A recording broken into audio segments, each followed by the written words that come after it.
سود کے لین دین کے حوالے سے شریعت کیا کہتی ہے؟ میرا خیال ہے اس سوال کو کہ اتنا اوبیس یعنی اتنا کلیئر اور واضح ہے کہ پوچھنے کی ضرورت نہیں۔ سود لینا، سود عربی میں لفظ ہے ربا، آپ مارک اپ کہیں، انٹرسٹ کہیں، اس کو کوئی بھی نام دے لیں، سود جو اردو میں ہمارے ہاں رائج ہو گیا، حالانکہ سود مند آپ کے لیے فائدہ مند جو بھی اس کا آپ لفظ نکالتے ہیں۔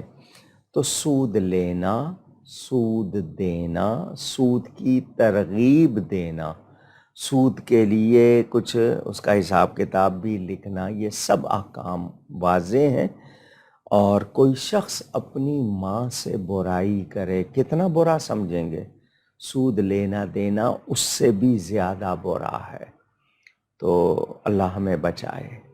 یہ آمین۔ گنجائش، ایک مرتبہ آپ کے ایک پاکستانی صدر نے کہا تھا کہ کسی طرح علماء گنجائش نکالیں، اتنی جرأت اس شخص کی ہوئی تھی کہ اس کو اتنی شرم نہیں آئی کہ وہ کہہ رہا کہ نکالیں گنجائش، اللہ کا حکم میں کون گنجائش نکال سکتا ہے؟ تو سود لینا دینا لکھنا، اس کے لیے کسی کو ترغیب دلانا، اس کی طرف مائل کرنا، اس کی کوئی گنجائش شریعت میں نہیں۔